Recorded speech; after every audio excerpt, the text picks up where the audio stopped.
السلام علیکم ورحمۃ اللہ وبرکاتہ۔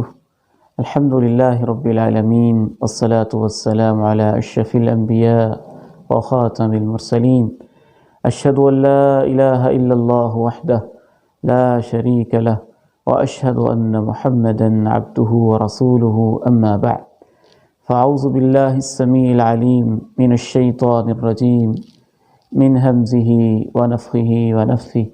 بسم اللہ الرحمن الرحیم۔ شہر رمضان الذی انزل فیہ القرآن ھدی للناس وبینات من الھدی والفرقان۔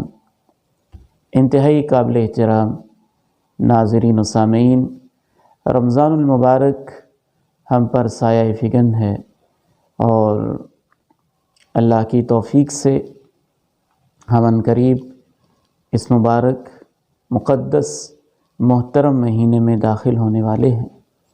آئیے آج کی اس نشست میں ہم یہ جاننے کی کوشش کریں گے کہ اس ماہ کی تیاری کس قدر ضروری ہے اور کیسے ہم تیاری کر سکتے ہیں۔ سب سے پہلی بات یہ ذہن میں رکھیے، رمضان المبارک ایک ایسا محترم مہینہ ہے کہ اللہ تعالیٰ نے اسے دین اسلام میں بنیادی جو ارکان اسلام ہیں، اس کے روزوں کو ارکان اسلام میں سے چوتھا رکن قرار دیا۔ بنی الاسلام علی خمس، اسلام کے 5 ارکان ہیں اور ان میں سے چوتھا رکن ہے وصوم رمضان، رمضان کے مہینے کے روزے رکھنا۔ آپ اس سے بھی اس کی اہمیت کا اندازہ کیجئے، رمضان المبارک میں اللہ رب العزت نے اپنے قرآن کو نازل کیا۔ شہر رمضان الذی انزل فیہ القرآن، اس مہینے میں اللہ نے ایک رات ایسی رکھی، وما ادراک ما لیلۃ القدر، لیلۃ القدر خیر من الف شہر، کہ اس کی عبادت اللہ نے 1000 مہینے سے بہتر بنائی۔ رمضان المبارک میں قسمتیں لکھی جاتی ہیں، تقدیر کے فیصلے ہوتے ہیں، جیسا کہ اللہ تعالیٰ نے کہا انا انزلناہ فی لیلۃ مبارکہ انا کنا منذرین فیہا یفرق کل امر حکیم۔ ہم نے اس قرآن کو بابرکت رات میں اتارا ہے، اس رات میں ہر قسم کے محکم حکمت والے کاموں کے فیصلے کیے جاتے ہیں۔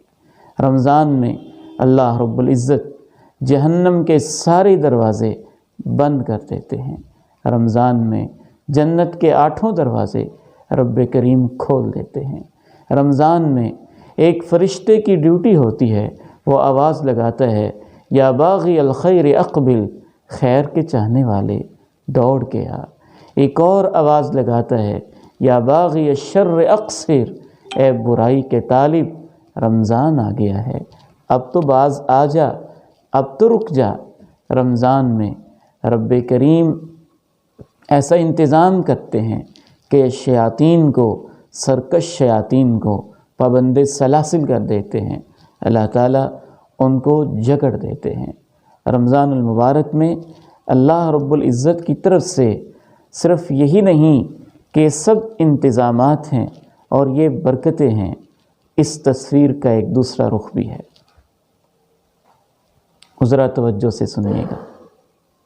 جس شخص کی زندگی میں اس قدر مبارک مہینہ آئے، وہ ٹس سے مس نہ ہو، فکر مند نہ ہو، اس کی تیاری نہ کرے، پلاننگ نہ کرے، منصوبہ بندی نہ کرے، اپنے گناہوں کو معاف کروانے کا کوئی اہتمام نہ کرے، اور رمضان آئے اور گزر جائے، اسے فرشتوں کے سردار جبریل امین آ کے بد دعا دے رہے ہیں، من ادرک شہر رمضان ولم یغفر له فدخل النار فابعدہ اللہ۔ اے اللہ کے پیارے نبی، جس کی زندگی میں رمضان آیا، وہ اپنے آپ کو معاف نہ کروا سکا اور گناہوں کا بوجھ لے کے جہنم میں چلا گیا، جبریل کہتے ہیں میری بد دعا ہے، اللہ اسے اپنی رحمتوں سے دور کر دے۔ اور رحمتیں جو دو جہاں سردار ملائک کی اس بد دعا پہ آمین کہہ رہے ہیں، اے جبریل میری بھی بد دعا ہے کہ ایسا ہی ہو۔ وہ اللہ کی رحمت سے ہمیشہ کے لیے دور ہو جائے۔ میرے پیارے بھائیوں، میرے عزیزوں، ماؤں بہنوں اور بیٹیوں، تو یہ ایسا رمضان کا مہینہ ہے، اس کے دو پہلو ہیں۔ جس نے اس کی قدر کی اس کے لیے خصوصیات بھی بہت زیادہ، مغفرت بھی اور جنت کے دروازے کھلے ہوئے، جہنم کے دروازے بند، اور جو اس کی ناقدری کرنے والا ہے اس کے لیے بد دعائیں ہیں۔ وہ انسان محروم ہے، صرف رمضان سے نہیں، جو اس سے محروم ہے وہ ساری خیر سے محروم ہے۔ اللہ کے پیارے نبی علیہ السلام ارشاد فرماتے ہیں شب قدر کے بارے میں، من حرم خیرہا فقد حرم، جو اس رات سے محروم رہ گیا وہ بد نصیب بالکل ہی محروم رہ گیا۔ تو آئیے، جس مہینے کی اس قدر اہمیت ہے اس کے لیے ہمیں سب سے پہلا کام یہ کرنا ہوگا، صدق دل کے ساتھ پختہ نیت کہ انشاءاللہ یہ رمضان پہلے سے کچھ ڈیفرنٹ، پہلے سے بہتر اور پہلے سے اچھا گزاریں گے۔ یہ جو اچھی نیت ہے اس میں اللہ نے بہت برکت رکھی ہوتی ہے۔ اگر آپ نے یہ صدق کے دل سے نیت کر لی، عزم کر لیا، تو انشاءاللہ اس کا اجر بھی اللہ تعالیٰ کبھی ضائع نہیں فرمائیں گے۔ اس نیت کا ایک عملی ثبوت یہ ہے، اور میں آپ کو یہ ریکمینڈ کروں گا کہ آپ آج ہی سے، ابھی سے ایک پیپر لیں، ایک پین، ایک بال پین لیں، اور اس کے ساتھ اپنا ڈیلی جو شیڈیول ہے وہ مرتب کریں۔ صبح سحری سے پہلے سے لے کر رات سونے تک ایک ایک گھنٹے کے حساب سے آپ وہ اپنا شیڈیول ترتیب دیں۔ میں انشاءاللہ تعالیٰ فیس بک پیج پہ آپ کے ساتھ شیئر بھی کر دوں گا ایک ماڈل کے طور پہ، تاکہ آپ کو وہ شیڈیول مرتب کرنے میں آسانی ہو۔ دوسرا کرنے کا کام یہ ہے کہ اس رمضان میں جو آپ حاصل کرنا چاہتے ہیں اللہ تعالیٰ سے، اور اس مقدس مہینے میں محنت کر کے اس کے گولز سیٹ کریں، ٹارگٹس طے کریں اور اہداف متعین کریں۔ 5 اہداف میں آپ کے ساتھ شیئر کرتا ہوں۔ کم از کم یہ 5 اہداف تو ہر مسلمان کی آنکھوں کے ہمہ وقت سامنے رہنے چاہیے۔ سب سے پہلا ہدف کہ انشاءاللہ اس رمضان میں ہم نے اللہ تعالیٰ سے اپنے گناہ معاف کروانے ہیں۔ رسول اللہ صلی اللہ علیہ وسلم نے خود اس ہدف کی طرف رہنمائی فرمائی ہے نا، من صام رمضان ایمانا واحتسابا غفر له ما تقدم من ذنبه، جو رمضان کے روزے رکھے ایمان اور ثواب کی نیت سے اس کے سابقہ گناہ معاف۔ من قام رمضان ایمانا واحتسابا غفر له ما تقدم من ذنبه، جو رمضان کا قیام کرے اس کے گناہ معاف۔ من قام لیلۃ القدر، جو شب قدر کا قیام کرے اس کے گناہ معاف۔ تو گویا یہ ہدف تو اللہ کے پیارے نبی خود ہمیں دے کے جا رہے ہیں۔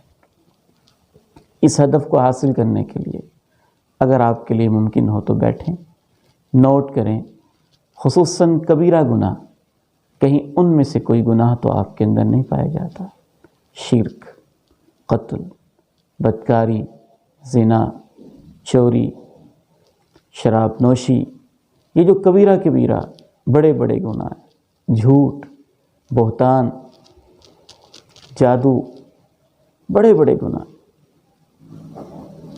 اللہ نہ کرے اگر آپ کی زندگی میں اور آپ کی کتاب زندگی میں اور آپ کے دامن کے ساتھ کوئی ایسا گناہ الجھا ہوا ہے جس کا شمار کبائر میں سے ہوتا ہے، شرک، قتل، بہتان تراشی، الزام تراشی، اسی طرح سے زنا، چوری، ڈکیتی، اس طرح کے اگر کبیرہ گناہ ہیں تو فوراً اللہ رب العزت سے دعا بھی کریں، دل کی تختی پر بھی نوٹ کریں اور پیپر پر بھی نوٹ کریں کہ فلاں فلاں گناہ ہے، انشاءاللہ اس رمضان میں میں نے اسے ہر صورت میں جان چھڑوا لینی ہے، کیونکہ رمضان میں تو شیطان سرکش جکڑے ہوئے ہیں۔ اگر اس مہینے میں بھی آپ ان گناہوں سے اپنے دامن کو پاک نہ کر سکے تو رمضان کے بعد کہیں اور مشکل نہ ہو جائے۔ اس وجہ سے پہلا کام کرنے کا یہی ہے۔ آگے بڑھیے، دوسرا کام اس مہینے میں کرنے کا ہے حصول تقوی۔ تقوی ایک ایسی دل کی کیفیت ہے، اگر انسان کو نصیب ہو جائے تو اس میں نیکیوں کا شوق پیدا ہو جاتا ہے اور گناہوں سے نفرت پیدا ہو جاتی ہے۔ اس کیفیت کے حصول کے لیے ہی اللہ رب العزت نے رمضان کے روزے فرض کیے ہیں۔ یا ایھا الذین آمنوا کتب علیکم الصیام کما کتب علی الذین من قبلکم لعلکم تتقون۔ حصول تقوی، تو آپ اپنے اہداف کے اندر اس چیز کو بھی شامل کریں کہ انشاءاللہ میں نے اس رمضان میں تقوی کی وہ کیفیت حاصل کرنی ہے۔ کیسے حاصل ہوگی وہ؟ اس کے لیے رمضان بہترین ریفریشر کورس پیش کر رہا ہے۔ آپ نے صبح روزہ رکھا اور آپ نے یہ طے کر لیا، روزہ اسی چیز کا نام ہے کہ آپ کھائیں گے نہیں افطاری تک، پئیں گے نہیں اور ازدواجی تعلق قائم نہیں کریں گے۔ آپ کو جتنی بھی بھوک لگی، جتنی بھی آپ کی مرغوب چیز، مزیدار چیز آپ کی آنکھوں کے سامنے آئی، آپ قطعاً اس کو کھانے کا سوچتے بھی نہیں رمضان کی حالت میں۔ جتنا بھی بہترین مشروب ہو، آپ اس کو پینے کا خیال تک نہیں لاتے، صرف روزے کی خاطر۔ تو اس کے ساتھ آپ یہ اضافہ کر لیں، جیسے آپ نے روزہ رکھا ہے کھانے اور پینے سے، اپنی آنکھوں کو بھی روزہ رکھوائیں بے حیائی کو دیکھنے سے، اپنی سوچوں کو روزہ رکھوائیں برے خیالات سے، اپنے ہاتھوں کو روزہ رکھوا لیں ظلم و ستم سے، اپنی زبان کو روزہ رکھوا لیں جھوٹ، غیبت، چغلی، گالم گلوچ، لڑائی جھگڑے سے۔ یہ چیزیں رمضان میں آپ اپنے اندر کانشیسلی دعائیں کر کے، محنت کر کے، کوشش کر کے پیدا کریں۔ اور جو شخص یہ چیزیں رمضان میں پیدا نہیں کرتا ہے، خطرہ ہے کہ اس کا روزہ اس کے کام بھی آئے گا کہ نہیں، کیونکہ رسول اللہ صلی اللہ علیہ وسلم نے ارشاد فرمایا من لم يدع قول الزور والعمل به فليس لله حاجة في ان يدع طعامه وشرابه۔ جو جھوٹ اور جھوٹے کردار کو روزے کی حالت میں نہیں چھوڑتا ہے تو اللہ تعالیٰ کو اس کی بھوک اور اس کی پیاس کی کوئی ضرورت نہیں ہے۔ اسی لیے آپ علیہ الصلاۃ والسلام نے ایک حدیث میں یوں بھی ارشاد فرمایا رب صائم لیس له من صیامه الا الجوع والعطش۔ کتنے ہی ایسے روزہ دار ہیں ان کو روزے کے نتیجے میں بھوک اور پیاس کے سوا کچھ بھی حاصل نہیں ہوتا ہے۔ وجہ یہی وجہ ہے نا کہ وہ رمضان کے روزے میں اپنے آپ کو ایک ریفریشر کورس کے طور پہ تقویٰ کی کیفیت پیدا کرنے کی کوشش نہیں کرتے، بلکہ میں بڑے افسوس کے ساتھ کہوں گا ایسے نوجوان بیٹوں سے بھی میری بعض دفعہ سوال و جواب کی نشست ہوئی۔ میں نے ان سے پوچھا کہ بیٹے رمضان میں روزے رکھ کے آپ کی کیا مصروفیت ہوتی ہے؟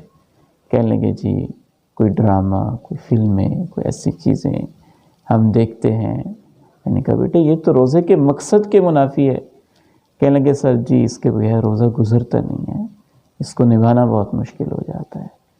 ہاں شیطان اس طرح کے خیالات، یقیناً یہ تو اس کے انجیکشن ہے کہ اس طرح کے خیالات رمضان میں بھی ہم سے ختم نہیں ہو پاتے، تو ہم نے کوشش کر کے، محنت کر کے روزے کو حصول تقویٰ کا ذریعہ بنانا ہے، اس کیفیت کو اپنے دل کے اندر پیدا کرنے کی کوشش کرنی ہے۔ اس حوالے سے ایک اور ٹپ میں آپ کو یہ دینا چاہوں گا کہ آپ موت کو کثرت سے یاد کریں۔ سابقہ رمضان سے اب تک کچھ مائیں، کچھ بہنیں، کچھ بھائی، کچھ احباب، کچھ باپ، اور کچھ اساتذہ، شاگرد اور بیٹے، ہمسائے اور ہمجولی کتنے ہوں گے جو ہم سے جدا ہوئے۔ آپ جب ان کو یاد کریں گے، اور یہ کہ میرے ساتھ بھی ایسے ہو سکتا ہے، اور کہیں ایسے نہ ہو کہ یہ رمضان میری زندگی کا آخری رمضان ہو، تو مجھے اس رمضان میں اپنے اندر تقویٰ کی کیفیت بہر صورت پیدا کرنی ہے، تو انشاءاللہ اس سے بھی آپ میں وہ کیفیت پیدا ہونا شروع ہوگی، بشرطے کہ جب آپ کوشش کرنا شروع کریں گے۔ میں بڑے افسوس کے ساتھ شیئر کروں گا اپنی بہنوں اور بیٹیوں سے، چند دن پہلے ایک بیٹی گھر میں بیٹھی ہوئی ہے، 14 سال تقریباً اس کی عمر ہے۔ اس کی ماں اسے کہتی بیٹی اٹھو کام کرو۔ اس نے نماز پڑھی ہے، اچھے گھرانے کی بچی تھی، اور کہتی ماں جی یہاں مجھے سینے میں درد ہو رہا ہے، اور اس کی ماں کہتی تم تو بہانے بنا رہی ہو کام سے جان چھڑانے کے لیے۔ بس وہ وہاں سے اٹھتی ہے، اندر کمرے میں جا کے لیٹ جاتی ہے اور ہمیشہ کے لیے سو جاتی ہے۔ اس 13-14 سال کی بچی نے کبھی یہ سوچا ہوگا کہ میں رمضان سے پہلے رب تعالیٰ کے پاس چلی جاؤں گی؟ بلکہ آج ایک جگہ میں جنازے کے لیے گیا ہوا تھا، ہمارے بہت دیرینہ ایک واقف تھے، ان کی اہلیہ 35 سال کی عمر میں ایکسیڈنٹ کے اندر وفات پا گئی۔ تو دعا ہے اللہ تعالیٰ ہمیں رمضان نصیب فرمائے، انشاءاللہ اللہ نصیب فرمائے گا۔ تو مل جائے تو یہ سوچئے شاید یہ میری زندگی کا آخری رمضان ہو، اس سے آپ کا رمضان نیکیوں سے بھرپور گزرے گا، گناہوں سے جان چھڑانا، اور جو نیکیاں پہلے سے آپ ماشاءاللہ کر رہے ہیں اس میں کچھ اضافہ کرنا، اضافے کی کوشش کرنا۔ اگر آپ کوئی ایک آدھ آپ سے سنتیں رہ جاتی ہیں تو اس کی پابندی، آپ نماز پڑھتے ہیں لیکن باجماعت نہیں پڑھتے تو باجماعت نماز کا اہتمام، آپ نماز تو پڑھتے ہیں حقوق العباد میں آپ کچھ کمزور ہیں تو اس میں اپنے آپ کو امپروو کرنا، یہ آپ نے گولز اور ٹارگٹس سیٹ کرنے ہیں۔ اللہ تعالی ہمیں ان کو اچیو کرنے کی بھی توفیق نصیب فرمائے۔ تو پہلا کام میں نے عرض کیا گول ہے مغفرت کا حصول، دوسرا ہدف ہے تقویٰ کا حصول، اور تیسرا ہدف ہونا چاہیے جہنم سے آزادی اور جنت کا داخلہ۔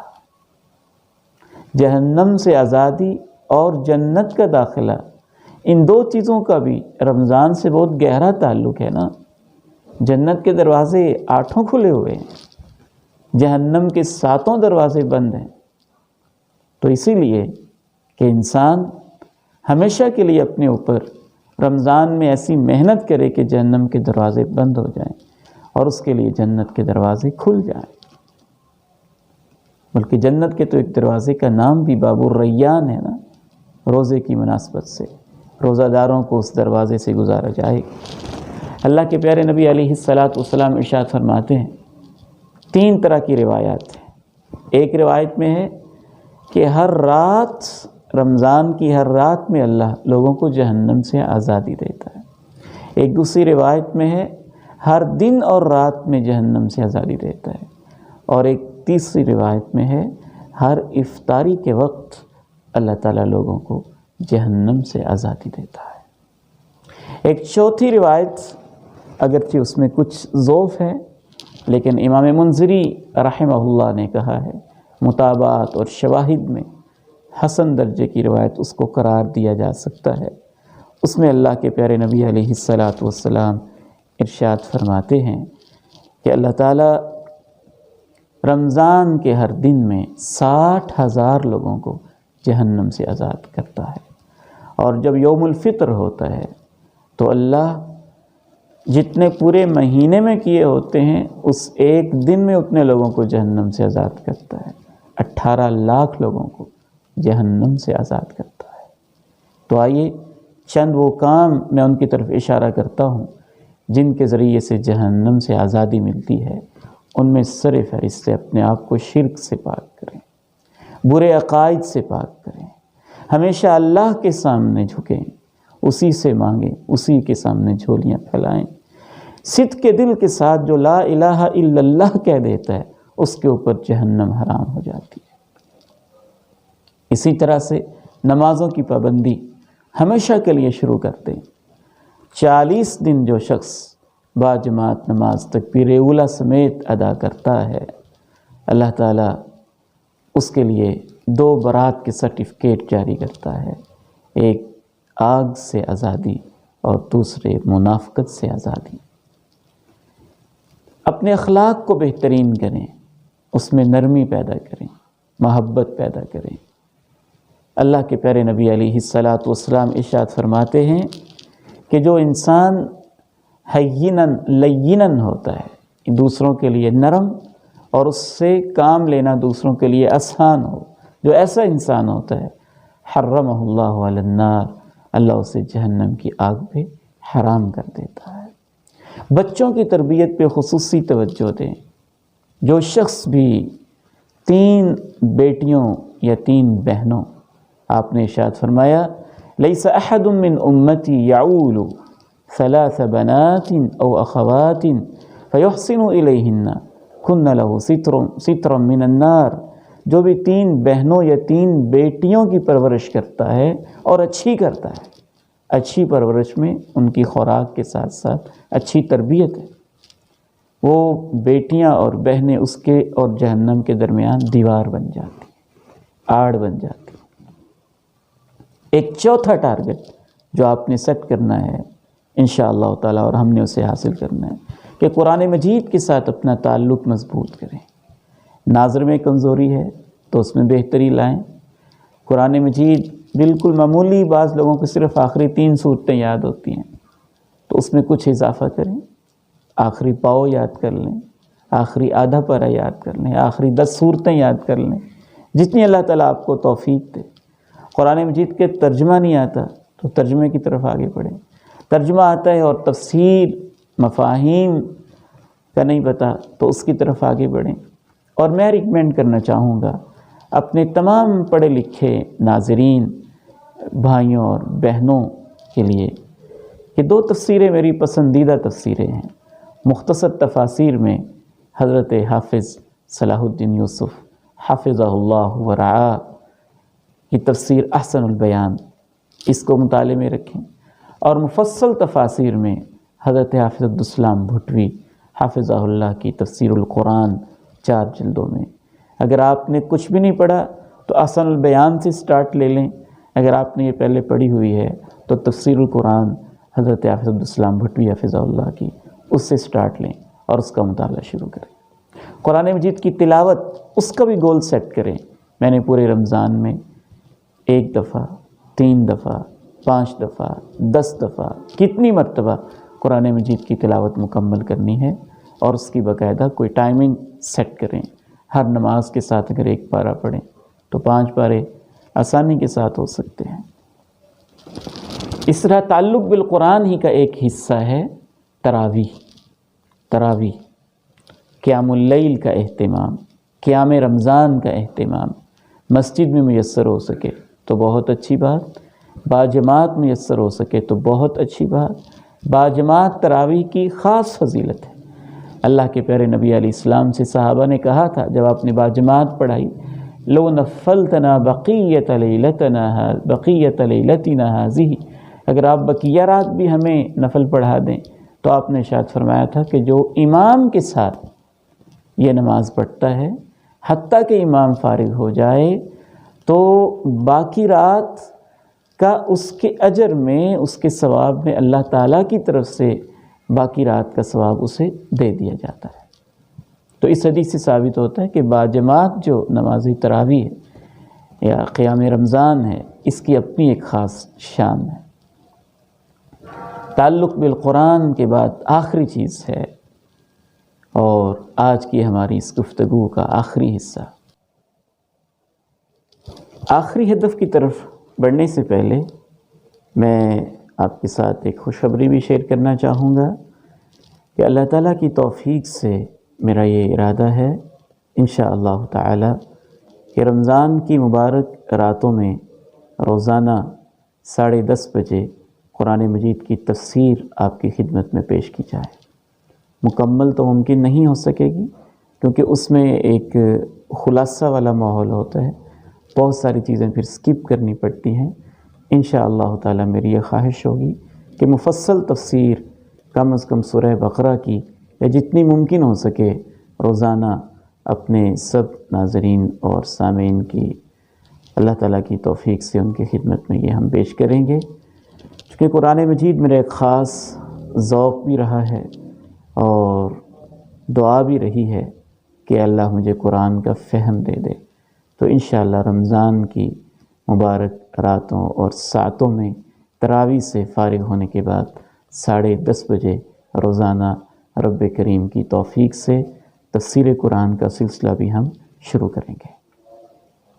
آپ خود بھی اس میں دلچسپی لیں، احباب کو بھی دعوت دیں اور دعا بھی کریں کہ اللہ تعالیٰ اخلاص کے ساتھ اللہ کے پیارے نبی علیہ الصلاۃ والسلام کی تعلیمات کے عین مطابق ہمیں قرآن مجید کی تفسیر پیش کرنے کی نہ صرف توفیق نصیب فرمائے بلکہ اللہ ہمیں پوری زندگی قرآن کے لیے منتخب بھی کر لے اور ہمیں اس کے لیے قبول بھی فرما لے، اور قرآن کو اللہ تعالیٰ ہمارا قبر و حشر اور آخرت کا ساتھی بھی بنا دے، اور دنیا میں بھی اللہ تعالیٰ ہمیں اس کی سچی محبت نصیب فرما کے اسے ہمارے سینے کی بہار بنا دے۔ تو آئیے آخری پوائنٹ کی طرف بڑھتے ہیں۔ آخری ہدف جو آپ نے سیٹ کرنا ہے وہ ہے رمضان کے اندر زیادہ سے زیادہ دعا۔ رمضان اور دعا کا آپس میں بہت گہرا تعلق ہے، اسی لیے جہاں اللہ تعالیٰ نے شہر رمضان کا تذکرہ کیا ہے، روزوں کا تذکرہ کیا ہے، اس کے عین بیچ میں اللہ تعالیٰ نے وَإِذَا سَأَلَكَ عِبَادِي عَنِّي فَإِنِّي قَرِيب کہا ہے۔ میرے بندے جب میرے بابت آپ سے پوچھیں تو میں ان کے قریب ہوتا ہوں۔ اجیب دعوت الداع اذا دعان، جب بھی مجھ سے پکارنے والا دعا کرتا ہے تو میں اس کی پکار کا جواب دیتا ہوں۔ نبی علیہ الصلاۃ والسلام نے بھی 3 قسم کے لوگوں کے بارے میں کہا ان کی دعا رد نہیں ہوتی، اور ان میں سے ایک دعوت الصائم حتی یفطر، روزے دار کی دعا روزے کی حالت میں رد نہیں کی جاتی ہے۔ تو اس سے ثابت ہوتا ہے اس حدیث سے کہ آپ سحری کھانے کے بعد اور طلوع فجر کے بعد طلوع آفتاب تک پورا دن یہ روزے دار کے لیے قبولیت دعا کا وقت ہے۔ اس پورے دورانیے میں جب بھی اللہ تعالیٰ آپ کو توفیق دے، آپ اللہ کے سامنے اپنے ہاتھ پھیلائیں اور اللہ سے دعا کریں۔ اپنے لیے کریں، والدین کے لیے کریں، اپنے اس گناہگار بھائی کے لیے کریں، پوری امت کے لیے کریں۔ بالخصوص امت آج جس بڑی پریشانی سے گزر رہی ہے، اس پریشانی سے نجات کے لیے، حرمین شریفین کے لیے، اسلام کے غلبہ کے لیے، مظلوم مسلمانوں کے لیے، مجاہدین کے لیے، علماء دین کے دعات، مبلغین، دینی مدارس، مساجد، اور اس پرفتن دور میں جو دعوت دین کا کام کر رہے ہیں ان کے لیے دل لگا کے دعا کریں۔ ہم نہ بعض دفعہ دعا پڑھتے ہیں، کرتے نہیں، دل سے یوں نکال کے آہیں اور سسکیاں خوب دل لگا کے دعا کریں۔ رمضان کا اور دعاؤں کا آپس میں بڑا گہرا تعلق ہے۔ سارا وقت ہی رمضان کی ساعتوں میں خصوصاً روزے کی حالت میں قبولیت دعا کا وقت ہے۔ اللہ تعالیٰ سے ہم دعا گو ہیں کہ اللہ تعالیٰ مجھے اور آپ کو جو چند ایک بنیادی اہداف میں نے آپ کے ساتھ شیئر کیے ہیں ان کو پریکٹیکلی حاصل کرنے کی توفیق نصیب فرمائے، اس کے لیے ہمیں پلاننگ کی بھی توفیق دے، اور جو ہی رمضان کا چاند نظر آئے اس سے پہلے ہم بالکل ریڈی ہو چکے ہوں اور بالکل تیار ہو چکے ہوں۔ اللہ تعالی ہمارا یہ بیٹھنا، سننا اور سنانا قبول فرمائے۔ السلام علیکم ورحمۃ اللہ وبرکاتہ۔